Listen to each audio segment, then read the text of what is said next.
अस्सलाम वालेकुम दोस्तों। मैं उम्मीद करता हूँ आप लोग सब खैरियत से होंगे। अच्छा, आज की वीडियो हमारी गूगल स्प्रेडशीट में मैक्रोस के रिगार्डिंग है कि मैक्रोस रिकॉर्ड कैसे किए जाते हैं, इसको मैनेज कैसे करते हैं और इसका फ़ायदा क्या है। तो वीडियो शुरू करने से पहले सबसे पहले मैं रिक्वेस्ट करूँगा, अगर आप लोग मेरे चैनल पर न्यू हैं तो काइंडली मेरे चैनल को सब्सक्राइब कर लें और बेल आइकन को भी अनेबल कर दें, ताकि जो भी मैं न्यू वीडियो बनाऊँ वो आप लोगों को रिसीव हो जाए। तो चलें बिस्मिल्लाह करते हैं। सबसे पहले हम मैक्रोस के रिगार्डिंग। तो मैक्रोस बेसिकली इसका मकसद, फॉर एग्जांपल आपने डेली बेसिस पे अपने बॉस को या अपने सीनियर को कोई ना कोई रिपोर्ट जो है वो बना के देनी होती है, और आपके बॉस ने आपको एक ख़ास किस्म की रिकमेंडेशन दी हुई है कि आपका जो हेडलाइन हेडिंग्स हैं उसका कलर क्या होना चाहिए, उसकी फॉन्ट क्या होनी चाहिए, उसके अलावा आपको कौन कौन से कॉलम को फ्रीज करना है, या जिस किस्म की फार्मेटिंग रिक्वायर्ड है वैसी फार्मेटिंग जो है उसके अंदर डेली बेसिस पे जो आप रिपोर्ट शेयर करोगे उसके अंदर वो चीज़ें होनी चाहिए।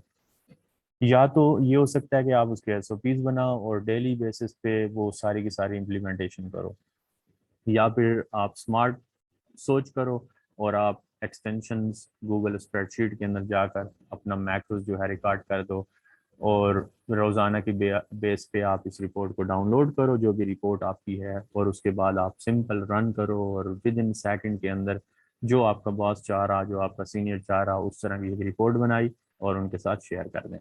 तो सबसे पहले यहाँ पे मैक्रोस के अंदर आकर रिकॉर्ड मैक्रो पे क्लिक करें। तो यहाँ पे आप देखें तो ये मैक्रोस जो है वो इसको रिकॉर्ड करना स्टार्ट करेगा। जो भी मैं इस शीट के अंदर अब वर्किंग करूंगा ये इसको रिकॉर्ड करेगा। सबसे पहले मैंने ये रो सेलेक्ट की। रो सेलेक्ट करने के बाद मैं व्यू में गया और यहाँ से इसको फ्रीज कर दिया। फ्रीज करने का फायदा ये हुआ कि जब मैं इसको मूव कर रहा हूँ तो मेरी हेडिंग जो है वो बिल्कुल यहाँ पे ठहरी हुई है। उसके बाद मैं चाहता हूँ कि ये जो कॉलम है मेरे पास भी, ये भी फ्रीज हो जाए। व्यू में गए, फ्रीज में गए और यहाँ से मैंने कॉलम को भी फ्रीज कर दिया। अब होगा क्या कि अगर हम इसको ऐसे मूव करेंगे राइट साइड की तरफ, तो ये हमारा जो ए और बी है ये बिल्कुल यहाँ पे ही रहेगा। उसके बाद मैं यहाँ से इसको सिलेक्ट कर देता हूँ, या तो माउस से कर सकते हैं आप, या ए में मैंने क्लिक किया, कंट्रोल शिफ्ट और राइट साइड का अगर आप एरो की को प्रेस करेंगे तो जहाँ तक टेक्स्ट या नंबर लिखा हुआ होगा वहाँ तक उसको सिलेक्ट कर लेगा। सिलेक्ट करने के बाद मैं यहाँ से इसको कंट्रोल बी करके बोल्ड कर रहा हूँ।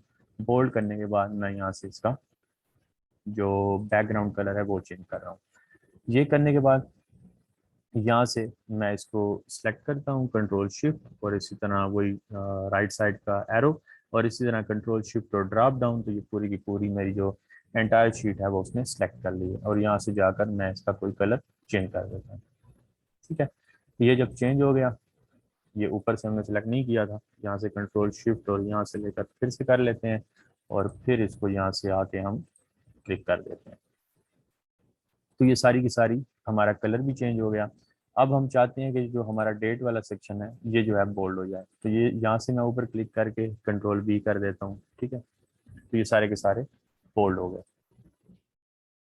यानी मकसद ये है, मेन कॉन्सेप्ट को समझना। ये मैंने कुछ वर्किंग की, आपकी अगर बहुत सारी इसके अंदर वर्किंग होती है, आपकी रिक्वायरमेंट है कि जो व्यूज़ का सेक्शन हो या आपकी अमाउंट है वहाँ पे उसको आपने इस किस्म का बोल्ड करना है या इस किस्म का कलर करना है, तो आप वो सारी चीज़ें करके और आपका जो है मैक्रोस वो रिकॉर्ड कर रहा है, उसके बाद आपने सिंपल यहाँ पे करना है इसको सेव। अच्छा, नीचे दो चीज़ें भी हैं, इसको भी मैं एक्सप्लेन कर दूँ। यूज एब्सोल्यूट रेफरेंस, कि जो मैंने किया है बिल्कुल एज इट इज जो है उसके ऊपर अप्लाई करें। ठीक है, when applying macro use exact location as recorded, जो मैंने लोकेशन इसके अंदर की हुई उसी तरह से अप्लाई करेगा। दूसरे के अंदर ऑप्शन है हमारे पास, when applying macro use active selection, जो मैं एक्टिव सिलेक्शन करूंगा उसके ऊपर जो है ना ये वर्किंग करेगा, उस तरीके से नहीं करेगा। तो मैं इसको वैसे एब्सोल्यूट के ऊपर ही करता हूँ। आप लोग भी इसी तरह कर सकते हो, या फिर अगर आपकी रिक्वायरमेंट है तो आप इसके साथ भी जा सकते हो। तो अब हम इसको कर देते हैं सेव। जैसे मैंने क्लिक किया सेव के लिए, तो ये सबसे पहले आपसे पूछेगा कि अब इसको किस नेम से सेव करूं। तो मैं इसको नेम दे देता हूँ टेस्ट वीडियो मैक्रो। ठीक है, और यहाँ पे आप इसकी कोई शॉर्टकट की बना सकते हो। इसको मैंने कंट्रोल आर्ट शिफ्ट और टू जब मैं दबाऊंगा तो ये शॉर्टकट की से दूसरी जिस शीट के ऊपर मैंने ये इसको इम्प्लीमेंट करवाना है तो उस पर इम्प्लीमेंट हो जाएगा। तो यहाँ से मैंने इसको हिट सेव किया। अब ये हमारे पास एक और शीट है जिसके अंदर आपने फॉर एग्जांपल रिपोर्ट डाउनलोड की हुई। अब आपने वही वाला मैक्रो इसके ऊपर अप्लाई करवाना है, तो आपने क्या करना है, एक्सटेंशन के अंदर जाएं, मैक्रो में जाएं, और ये जो हमारे पास टेस्ट वीडियो मैक्रो था इसके ऊपर क्लिक कर दें, या फिर कंट्रोल आर्ट शिफ्ट और 2 दबाएं, तो वो जितनी भी चीज़ें आपने रिकॉर्ड की थी, वो जो वर्किंग की थी, वो इसके ऊपर इम्प्लीमेंट हो जाएगी। तो चलें इसके ऊपर क्लिक करते हैं और देखते हैं क्या जादू होता है। ये मैंने क्लिक किया, देख रहे हैं आप, सारी की सारी चीज़ें जो हमने उसके अंदर की थी वो यहाँ पे इम्प्लीमेंट हो गई। ये फ्रीज हो गया, ये कॉलम फ्रीज हो गया, ये वाला सेक्शन बोल्ड हो गया, ऊपर वाला बोल्ड हो गया, कलर भी वही, बैकग्राउंड का सारा कलर भी चेंज हो गया। तो उम्मीद है दोस्तों आपको वीडियो पसंद आई होगी। अगर किसी किस्म का क्वेश्चन आपके जहन में आ रहा हो तो आप कमेंट सेक्शन में मेरे से पूछ सकते हो। तो मेरी वीडियो को लाइक करिएगा, शेयर करिएगा, और दोस्तों के साथ भी शेयर करें, और चैनल को सब्सक्राइब करना ना भूलें। इंशाल्लाह अगली वीडियो के अंदर मिलते हैं। अल्लाह हाफिज़।